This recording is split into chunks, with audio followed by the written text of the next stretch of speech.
Hey y'all, so I'm gonna do my Alaska trip EDC today. What I am taking with me to Alaska for a trip in October.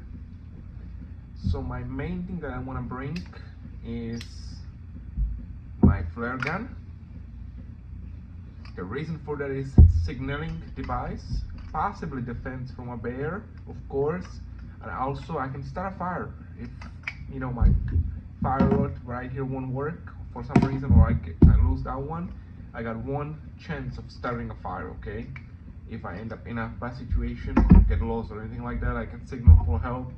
I'm gonna of course have more than one shot. Okay, the next thing I think is the most important is your water purification strap, because you never know. Alaska is pretty much clean from what I heard, but it's better safe than sorry, right? So I'm gonna have this one with me for sure. That way, if anything happens, I have always access to a clean water, and I can most likely catch some fish, okay, and freaking cook it or eat it raw. But I cannot never ever, drink water that may not be contaminated or maybe have some chemicals in it, maybe some bacteria, so it's always good to have a filter.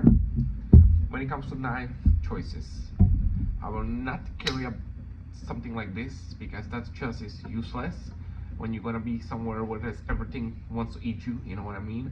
3-inch blade is great for the state 40 or over 48 states. Maybe Hawaii when you go to the beach and you cut open back, something like that. But for Alaska, as a folding knife, I'm choosing my Buck 110. And the reason for this one is simple. Back lock is 10 to break less than, let's say, Benchmade axis lock. Got a almost 4-inch of blade. Got a full grip handle, so I can actually use this to skin animals, prepare a campfire, whatever I need to do. It also gives you that new look of the pocket clip and all that, so I can clip this to my pocket. Is sturdy, one hand opening, S35 VN, so I don't have to sharpen it, in the field so often. And also it can possibly be used as a weapon against wildlife if I need to. Of course, I'm going to be carrying a bear spray, but I don't have one here because I had to order some.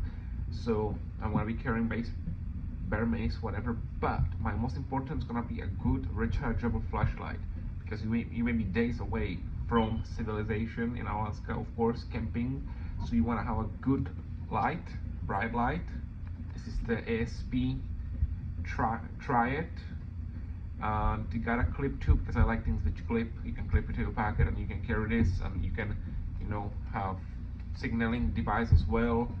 I like that. And I'm gonna bring some extra rechargeable batteries for this one, so that's in case I need it for a few days. I don't have to worry about it, because I'm gonna have some power banks, solar power banks, because Alaska gets there darker, I heard, way earlier than anywhere else in the lower 48. And I of course gonna be carrying my ferro rat right here, which is awesome. Okay, I'm gonna tell you this, it's awesome for one reason.